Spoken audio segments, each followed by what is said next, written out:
Жили-были на свете 3 поросенка, 3 брата, все одинакового роста, кругленькие, розовые, с одинаковыми веселыми хвостиками.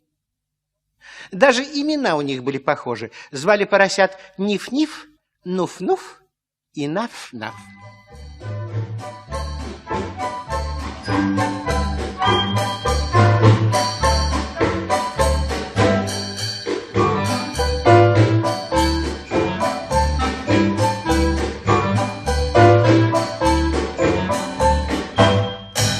Все лето поросята кувыркались в зеленой траве, грелись на солнышке, нежились в лужах. Но вот наступила осень. Солнце уже не так сильно припекало. Серые облака тянулись над пожелтевшим лесом. «Пора нам подумать о зиме», — сказал как-то Наф-Наф своим братьям, проснувшись рано утром. «Я весь дрожу от холода. Мы можем простудиться. Давайте построим дом и будем зимовать все вместе под одной теплой крышей». Но его братья не хотели браться за работу. Гораздо приятнее в последние теплые дни гулять и прыгать по лугу, чем рыть землю и таскать камни. Успеется! До зимы еще далеко. Мы еще погуляем, сказал Ниф-Ниф и перекурнулся через голову. Когда нужно будет, я сам построю себе дом, сказал Нуф-Нуф и лег в лужу. И я тоже, добавил Ниф-Ниф. Ну, как хотите. Тогда я буду один строить себе дом, сказал Наф-Наф. Я не буду вас дожидаться. Ниф-Ниф и Нуф-Нуф не торопились. Им и думать не хотелось о работе. Они бездельничали с утра и до вечера. Они только и делали, что играли в свои поросячьи игры, прыгали и кувыркались. «Сегодня мы еще погуляем», — говорили они. «А завтра с утра возьмемся за дело». Но и на следующий день они говорили то же самое. С каждым днем становилось все холоднее и холоднее.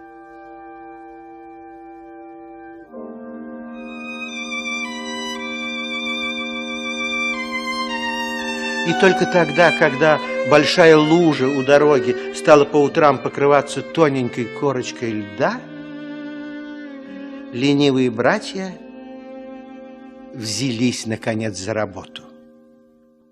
Ниф-Ниф решил, что проще и, скорее всего, смастерить дом из соломы. Ни с кем не посоветовавшись, он так и сделал. Уже к вечеру его хижина была готова. Ниф-Ниф положил на крышу последнюю соломинку и, очень довольный своим домиком, весело запел. Хоть полсвета обойдешь, обойдешь, обойдешь, лучше дома не найдешь, да. Напевая эту песенку, он направился к Нуф-Нуфу. Нуф-Нуф невдалеке тоже строил себе домик. Он старался скорее покончить с этим скучным и неинтересным делом. Сначала, так же, как и брат, он хотел построить себе дом из соломы, но потом решил, что в таком доме зимой будет очень холодно. Дом будет прочнее и теплее, если его построить из веток и тонких прутьев. Так он и сделал. Он вбил в землю колья, переплел их прутьями, на крышу навалил сухих листьев, и к вечеру дом был готов. У меня хороший дом, новый дом, прочный дом. Мне не страшен дождь и гром, да. Не успел он закончить песенку, как из-за куста выбежал Ниф-Ниф. «Ну вот, и твой дом готов», — сказал Ниф-Ниф брату. «Я говорил, что мы быстро справимся с этим делом. Теперь мы свободны и можем делать все, что нам вздумается». «Пойдем к Наф-Нафу, посмотрим, какой он себе выстроил дом», — сказал Нуф-Нуф. «Что-то мы его давно не видели». «Ну, пойдем посмотрим», — согласился Ниф-Ниф. И оба брата, очень довольные тем, что им ни о чем больше не нужно заботиться, скрылись за кустами. Наф-Наф вот уже несколько дней был занят постройкой. Он натаскал камней, намесил глины и теперь не спеша строил себе надежный, прочный дом, в котором можно было бы укрыться от ветра, дождя и мороза. Он сделал в доме тяжелую дубовую дверь с засовом, чтобы волк из соседнего леса не мог к нему забраться. Ниф-Ниф и Нуф-Нуф застали брата за работой. Что ты строишь? В один голос закричали удивленные Ниф-Ниф и Нуф-Нуф. Что это, дом для поросенка или крепость? Дом поросенка должен быть крепостью, спокойно ответил им Наф-Наф, продолжая работать. Уж не собираешься ли ты с кем-нибудь воевать? Весело прохрюкал Ниф-Ниф и подмигнул Нуф-Нуфу. И оба брата так развеселились, что их визг и хрюканье разнеслись далеко по лужайке. А Наф-Наф, как ни в чем не бывало, продолжал класть каменную стену своего дома, напевая под нос песенку. Никакой на свете зверь не ворвется в эту дверь. Хитрый, страшный, страшный зверь не ворвется в эту дверь. Я, конечно, Всех умней, всех умней. Дом я строю из камней, да. Это про какого зверя он поет? Спросил Ниф-Ниф у Нуф-Нуфа. Ты про какого зверя? Спросил Нуф-Нуф у Наф-Нафа. Это я про волка, ответил Наф-Наф и уложил еще один камень. Посмотрите, как он боится волка, сказал Ниф-Ниф. Какие здесь могут быть волки? Никаких волков нет. Он просто трус. Трус. И оба поросенка начали приплясывать и петь. Нам не страшен серый волк, серый волк, серый волк. Где ты ходишь, глупый волк, старый страшный волк? Они хотели подразнить Наф-Нафа, но тот даже не обернулся. Пойдем, Нуф-Нуф, сказал тогда Ниф-Ниф. Нам тут нечего делать. И два храбрых братца пошли гулять. По дороге они пели и плясали, и когда вошли в лес, то так расшумелись, что разбудили волка, который спал под сосной.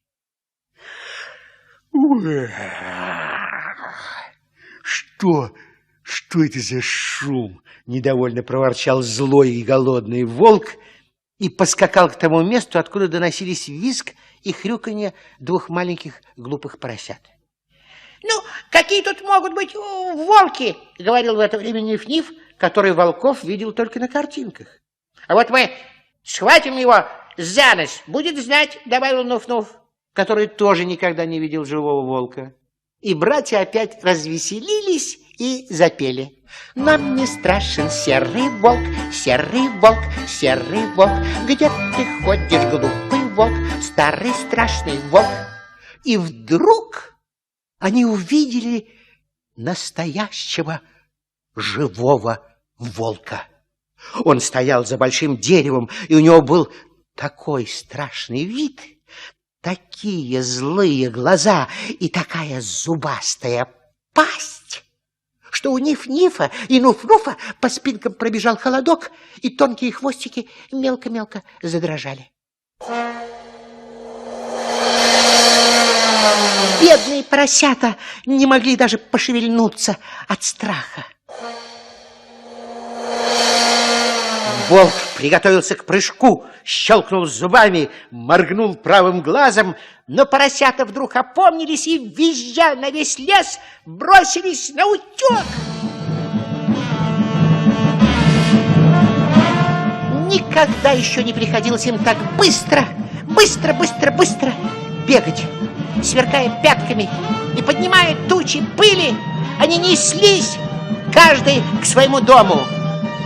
Ниф-Ниф первый добежал до своей соломенной хижины и едва успел захлопнуть дверь перед самым носом волка. «Сейчас же отопри дверь!» — прорычал волк. «А не то я ее выломаю!» «Нет, я не отопру!» За дверью было слышно дыхание страшного зверя. «Сейчас же отопри дверь!» — прорычал опять волк. «А не то я так дуну, что весь твой дом разлетится!» Но Ниф-Ниф от страха ничего уже не мог ответить. Тогда волк начал дуть. С крыши дома слетали соломинки, стены дома тряслись. Волк еще раз глубоко вздохнул и дунул во второй раз. Когда волк дунул третий раз, дом разлетелся во все стороны, как будто на него налетел ураган. Волк щелкнул зубами перед самым пятачком маленького поросенка, но Ниф-Ниф ловко увернулся и бросился бежать.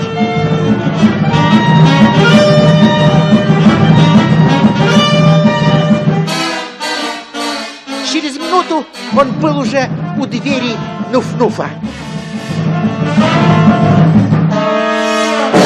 Ну, теперь я съем вас обоих.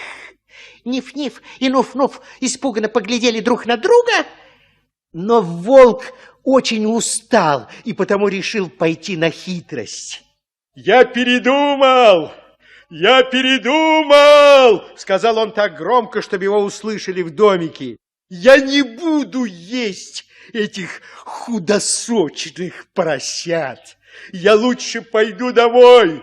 Я пойду домой. Ты слышал? Спросил Ниф-Ниф у Нуф-Нуфа. Он сказал, что не будет нас есть. Мы худосочные. Это очень хорошо, сказал Нуф-Нуф и сразу перестал дрожать. Братьям стало весело, и они запели, как ни в чем не бывало. Нам не страшен серый волк, серый волк. Где ты ходишь, глупый волк, старый страшный волк? А волк и не думал уходить. Он просто отошел в сторонку и притаился. Ему было очень смешно. Он с трудом сдерживал себя, чтобы не расхохотаться.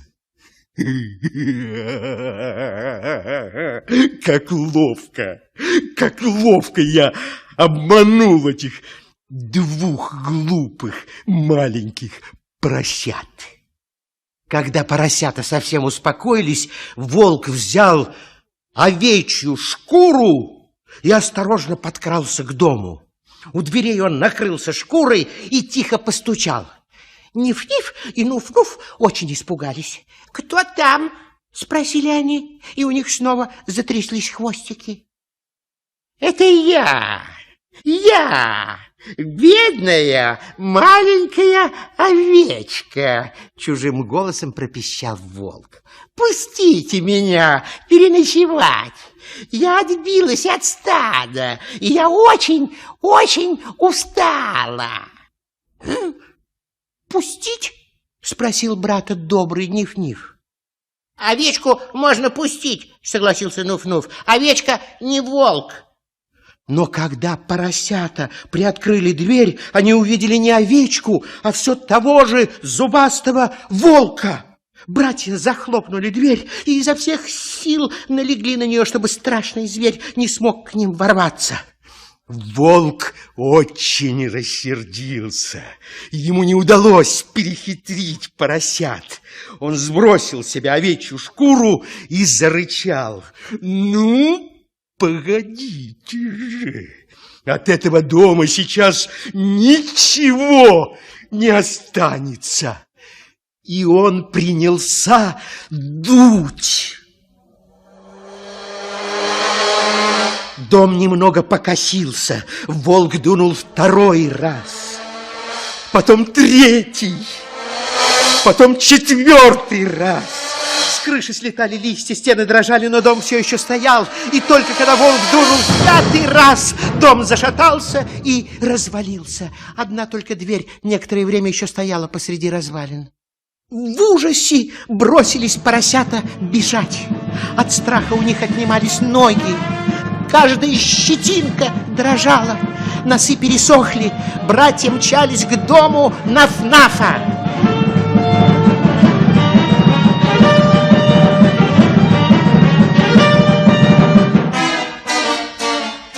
Волк нагонял их огромными скачками. Один раз он чуть-чуть не схватил Ниф-Нифа за заднюю ножку, но тот вовремя отдернул ее и прибавил ходу.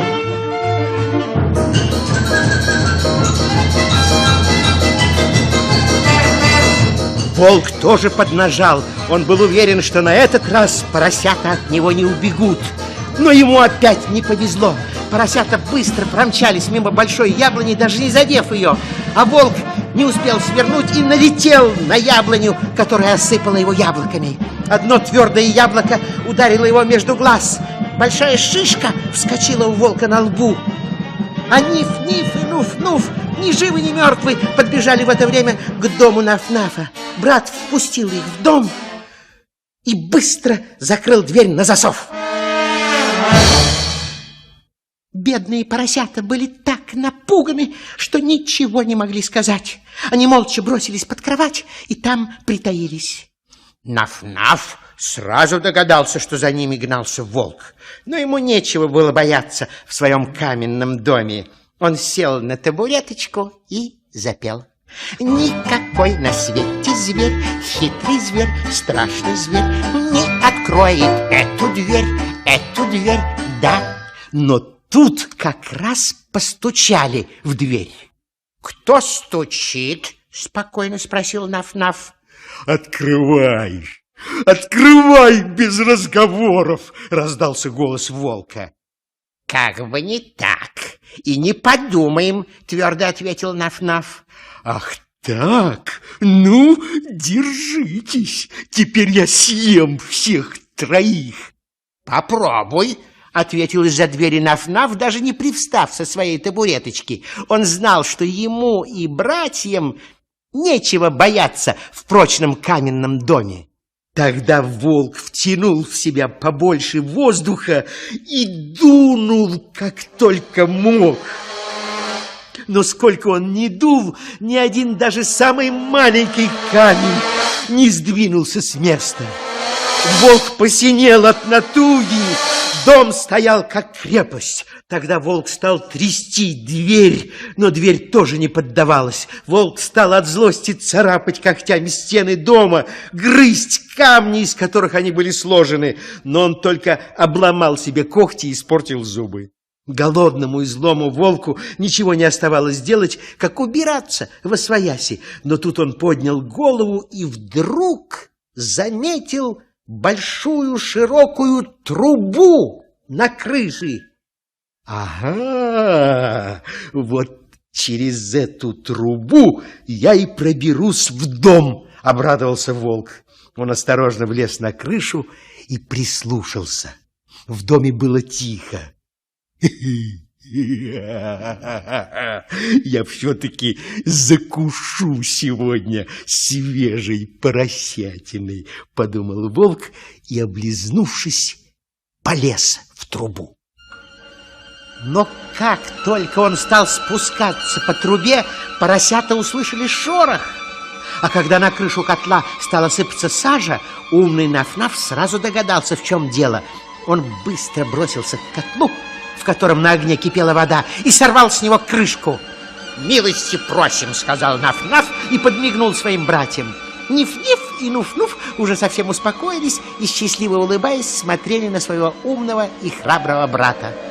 Поросятам не пришлось долго ждать. Черный, как трубочист, волк бултыхнулся прямо в котел.